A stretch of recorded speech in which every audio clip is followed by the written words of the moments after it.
Hi, everyone. Good. We are here and we have Brenda with us. Yay, thanks for letting me come back in. I'm excited that she's here because this topic that we are talking about today is her jam, and she is brilliant. Well, she's brilliant about everything. Anyway, just really quick introduction. We are Readiness Group, and we are a company that thinks about all things wellness and resilience. So we do lots of trainings, lots of education, lots of clinical workshops, all kinds of great stuff. And I am Dr. Kelly Guidry. I have my PhD in counseling and counselor education. I work a lot with families and lots of family trauma, that kind of stuff. And I'll let these other two wonderful women introduce themselves. I'm Dr. Erica Salee. I'm a doctor of physical therapy, really invested in using the body to work through trauma and stress. And I'm going to cut it short there and let Brenda introduce herself because she's got a ton of experience with critical incident response. And I think that's important to mention. Well, thank you. I'm Dr. Brenda Tillman. I'm a trauma therapist, actually an EMDR solution focused therapist, which is important because as we address this area of critical incident response, the question is, what's best for everyone? And we'll get into that as we go. But the key is you've got to have something that's flexible enough. So we're excited to talk to you about this today. I've done a lot of work from everything from Katrina to Khobar Towers to the Oklahoma City bombing to all of the different big events where we've actually gone in and helped either the military members or the first responders find the new normal, because when you've been through something mass casualty wise or something that large, you really need to see what works for you and start doing more of it. So worked with the Marines for many years doing pre and post exposure briefings coming and going from Iraq and Afghanistan. We use this model, this SISM model, to kind of organize events to that. And we adjusted it to make it work for the Marines. So really important that as we go through this next 30 minutes that you guys recognize this can be a model for you, following all of what is set up to be, but you also adjust it to meet the needs of your organization. Yeah, absolutely. So on that note, that's what we're talking about today is peer support for critical incident. We teach the concept of every person a peer, and that looks largely different when you're talking about it on the day-to-day basis. So today we're really going to bring it in to focus and talk about it. What does that look like, and what is the benefit of it on the backside of a critical incident, those big, bad uglies that might happen for anybody. So if you have big, bad uglies in your life, we are going to talk about it in the framework of first responders, but this can be important for anybody. So I just want to start with the question of why. Why is this an important resiliency topic? Erica, I'll go ahead and get started and then you guys please join in. But I think this, when you talk about critical incident stress management, I love what ICISF has set up. I think their procedures are beautiful. I think if it's done correctly, it's great. And that's a big if, because a lot of times it is not done correctly and it's adjusted so much that it's not even the same procedure or done with the same audience, the same people who should be in it. But it is so important because when you get into a situation where people are truly extremely impacted by a critical incident, it is wonderful to have everybody on the same understanding of what we're trying to work toward.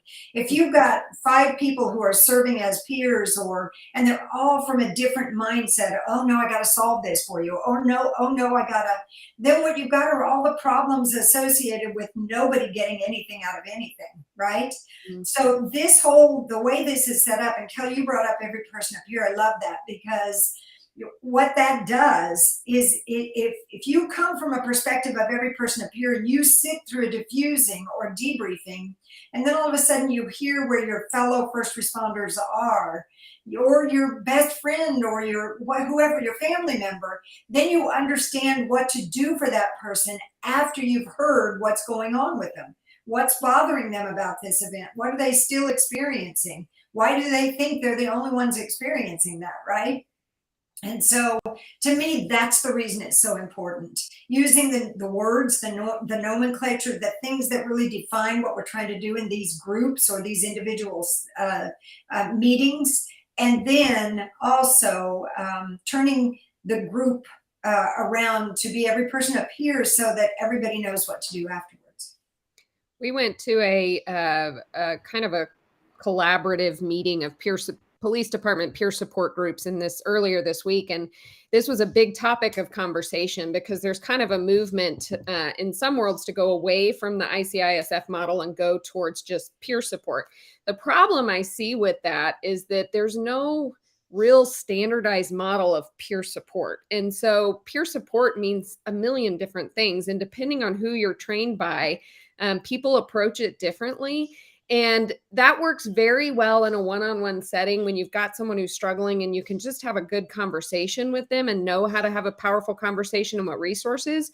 It becomes challenging when you have that big critical incident, like a mass casualty kind of situation, because it's very chaotic. And if you've got people coming at things with different approaches, and oh, by the way, maybe you need to bring in an outside agency to provide support, not provide support for your own people, there's no standardization to the process. And so what I think CISM does that's beautiful is it brings exactly what you said, Brenda, the nomenclature and the goals and the interventions kind of bring some organization to that.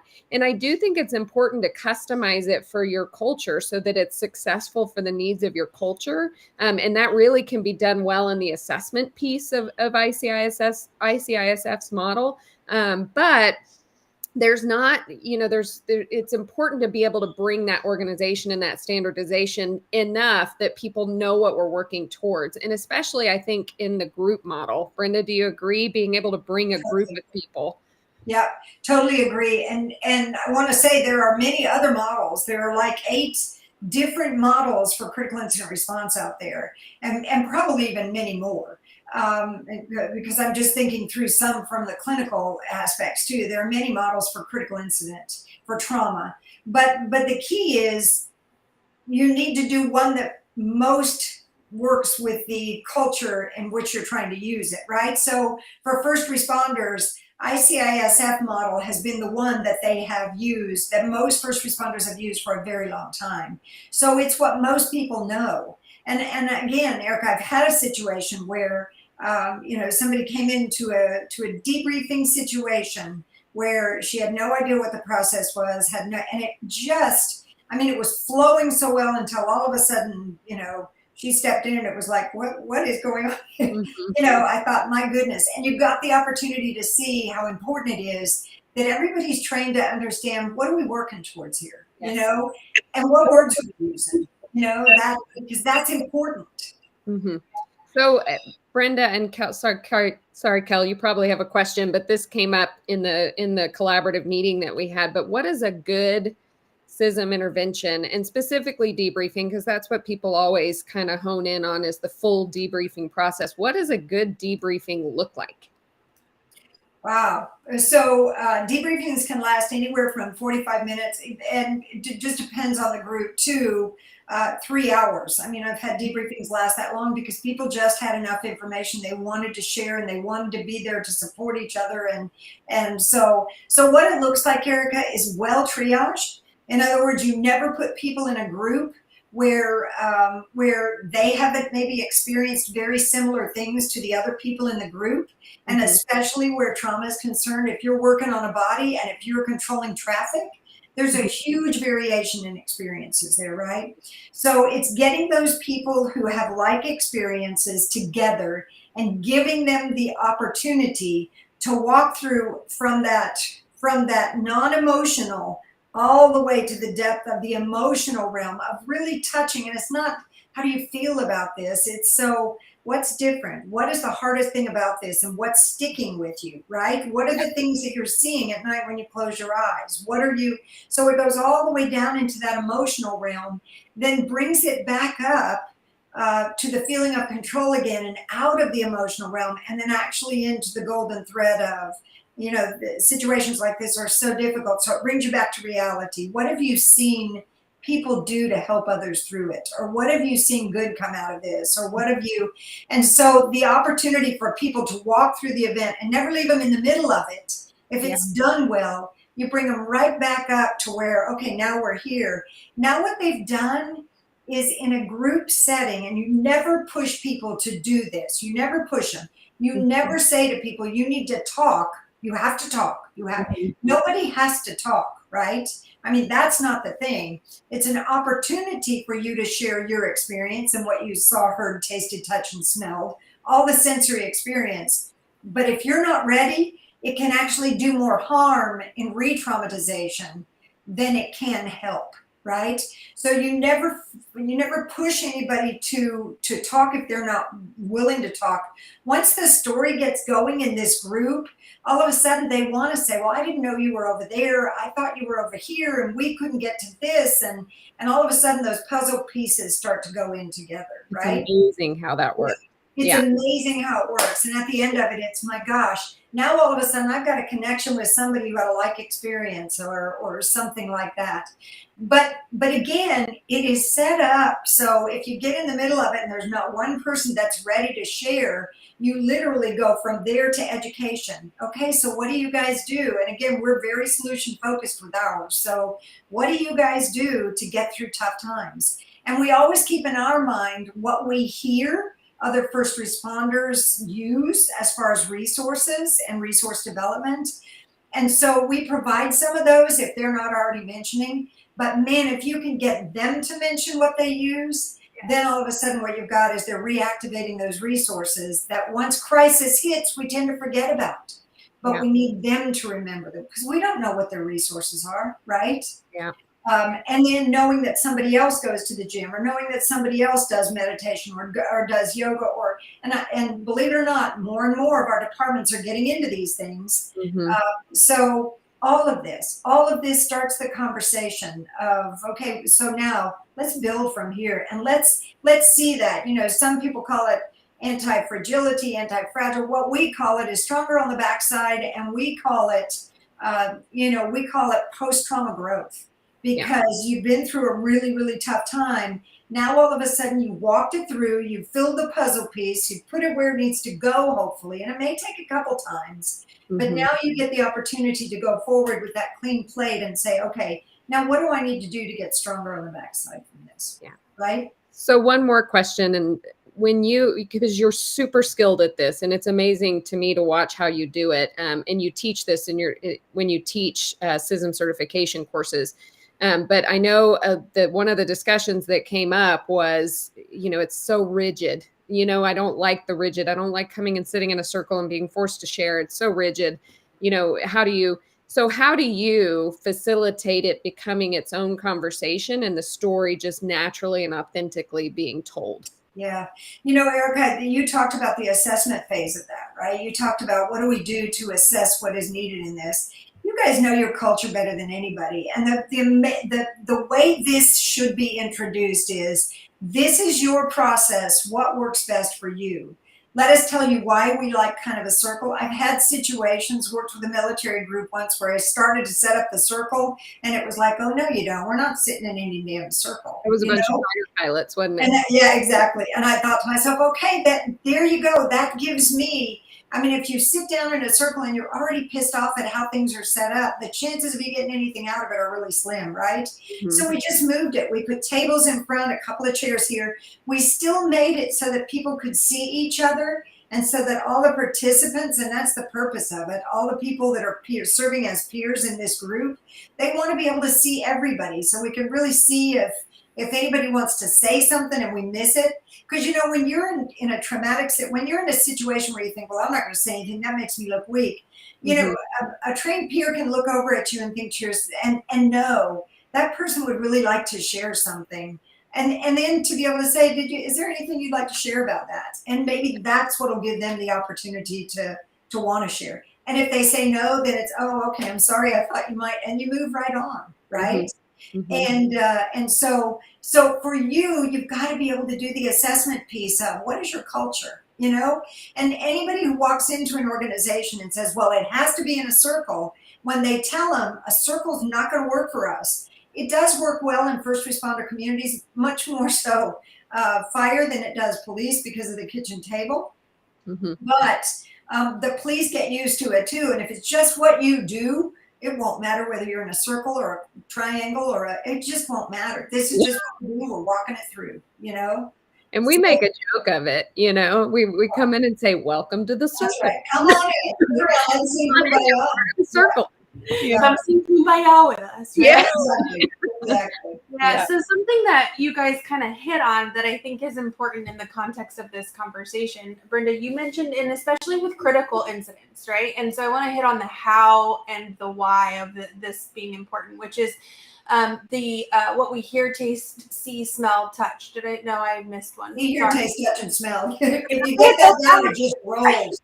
Yeah. But the how and the why of that, because I think that's why we do peer support for critical incident. When we go through the big bad uglies in life, our brain, we're meaning makers. We want to make sense of things, and our brain likes to make sense of them through story. We need a beginning, a middle, and an end. And we do that in traumatic events through our five senses. So will either of you speak to that just a little bit more for the context of this conversation? Go ahead, Erica. You're great at this. Yeah. Well, I mean, it's how we store trauma, right? It's how we experience the world. The brain gets all this sensory input that comes into the thalamus in the brain, and that's what tells us what's going on in the world. And so the brain, when we're in a stressful situation, will flag those sensory components, right? And that's how they'll kind of revisit you through memories and through, you know, you're walking down the street one day and you smell apple pie and think about your grandmother at Thanksgiving, right? It's the same thing with trauma. When you smell airbags and alcohol, it takes you back to maybe a series of incidents that you've responded to. And that's what PTSD, with being triggered and ending up in a panic attack or whatever the case might be, is often because you're triggered by five senses, right? We had a guy in our FAA accident investigation course who was triggered by the smell of mold because he responded to an aircraft accident where the fluids came down through a light fixture in the attic and landed in his arm when an aircraft had landed on the roof of a house. And so the smell of mold would trigger that memory. And that's really how we re-experience trauma. So a lot of processing through trauma is being able to bring up those things that maybe you didn't even notice your brain was flagging onto. So that down the road, when you smell airbags and alcohol, or you don't have a physiological reaction and an emotional reaction to that memory. And so it's a large part of why we promote that with the CISM process, because if we can get those things out and those things are talked about and brought to the surface, then your brain puts them away. And yes, you're still going to remember it when you smell that, but it's not going to maybe give you the same physiological reaction as it would if you didn't process through it, right? Yeah, and Kel, this takes it out of the emotional realm and puts it in the scientific realm, you know?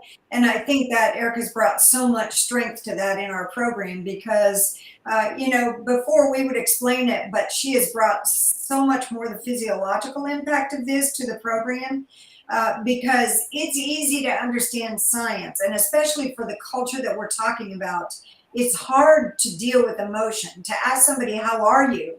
That means, are you weak from this? And a lot of times that's a threat. But to ask somebody to walk me through what happened, and the individual you were talking about, Erica, the amazing thing is all of the blood and everything that hit him there on the arm got stronger because of the emotional memory. It was just ruminating in here, and the smell got stronger and stronger. And he couldn't understand that because he was washing this off as much as he possibly could.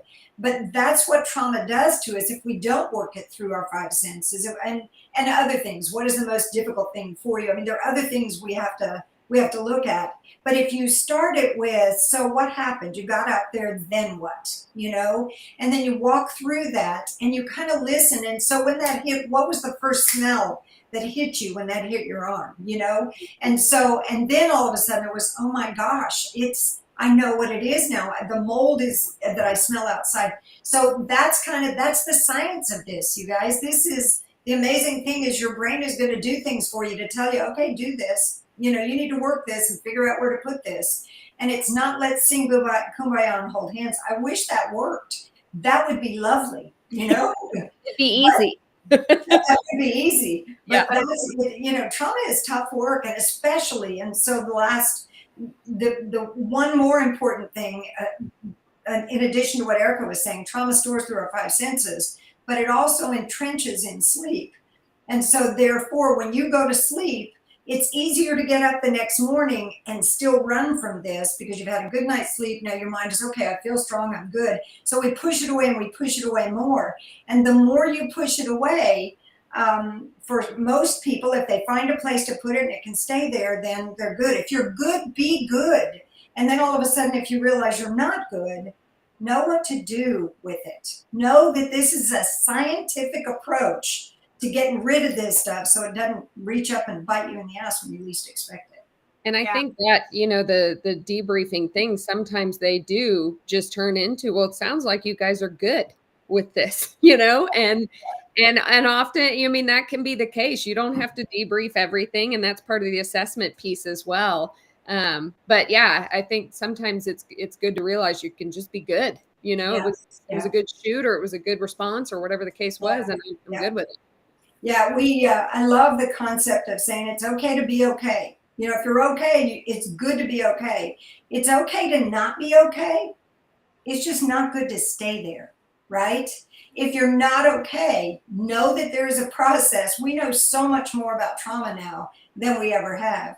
And really, the ICISF process, and it's not just a debriefing, you guys. Some organizations never use the debriefing. Some organizations only do diffusings and maybe, crisis management briefings and different things like that. They get together as groups, one-on-ones. They use all the other processes, but they don't use debriefing because they just don't like how regimented it is. But you get to make that yours just like you do the one-on-ones. If it's a comfortable place, man, it is someplace for people to unload what this experience has caused them and how much it's activated a neural network that has never been worked either, right? Yeah. So, and I think it's important to realize too, you could leave a situation. So I'm thinking of one story in particular of a fire chief, and we have this on our Project 360 video, but a situation happened 20 years in the past and it's still bothering him, and never once did he connect the dots until there was a tipping point. And so at any point there can be this tipping point, which is why it makes critical incident peer support in the aftermath so important, because you don't realize I could be okay, but at least I'm giving myself the opportunity to have the conversation to make sure I'm working it off. Like, so 20 years from now it doesn't come back up. That's exactly right. Yeah. Which kind of goes to the last big topic that was brought up was mandatory versus non-mandatory. It's a great discussion. Which is a huge debate. So Brenda, you want to give your 2 thoughts? It is huge. Well, just my 2 cents, you guys, would be, if they're not in the room, they're not a part of the group. If you're going to do a group process, have the people there that need to be there. And so for me, is mandatory a good thing? I love the term that they all use. It's, I was voluntold to come. Of course you were. I get it.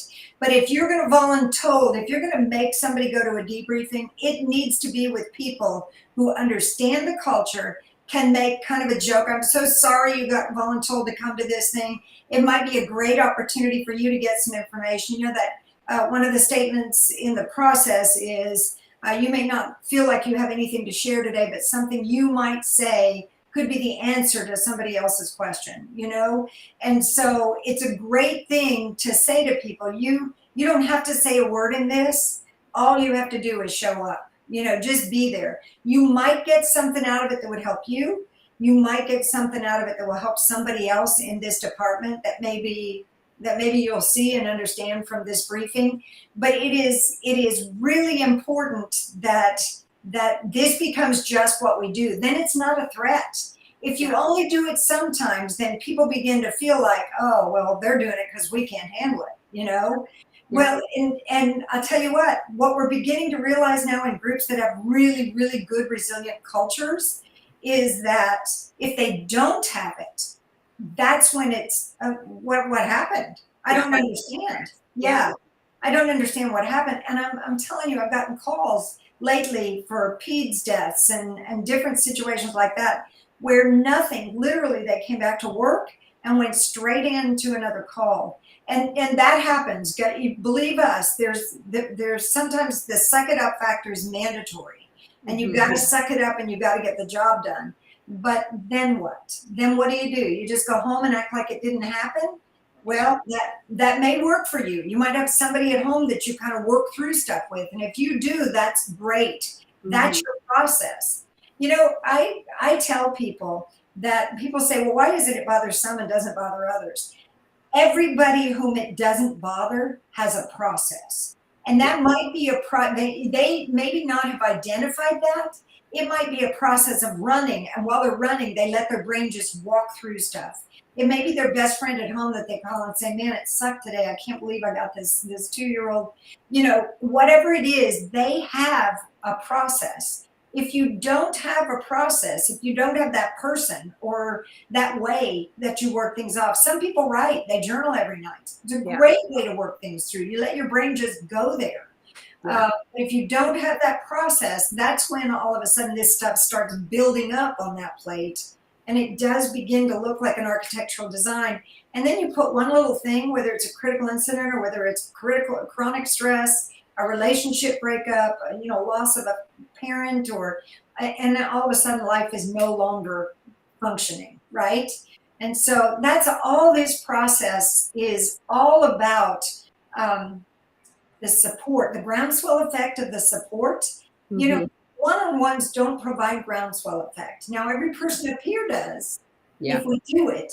But when you do a one-on-one with somebody and you hear that they're struggling and you're the only one that heard that, the opportunity for other people to help with that is not there. It's just not there. Yeah. So, And I love the metaphor, Brenda. You use that metaphor of like, because I always envision it when you talk about it. You talk about life kind of falling in, and this process pulls life back out one piece at a time, so you can go back to juggling the things that we have to juggle. We have to juggle. Yeah. Absolutely it. Yeah. And we've got our peer support processes. We talk about the chronic process and the critical process. And the chronic process, Cal, is just that. I mean, you've got so many of these things that have all fallen in. We saw that after 9/11, and crew members would call and say, I don't have anybody to pick up my kids. My dog's been in the house for, running through. I don't want to do this job anymore, but I don't know how to do anything else. You just see everything is fallen in, right? And so the opportunity then to pick that up. What do you need to do first? Again, those are processes for doing a one-on-one and working with people and understanding. The key is when you do a group or when you do even one-on-ones within the group and people are seeing that others are struggling or they're trying to work through something, all of a sudden it gives everybody the opportunity. We had a couple of young firefighters at a child fatality, a fire, and they said when the battalion commander took a knee, that was our opportunity to know that it was okay that we weren't okay, right? And so that opportunity for somebody to see that somebody else is having like experiences. You guys, your brain works the way it works, right? And we all work the same way. If you have a process that works, keep doing it. If you don't, get a good process that works for you.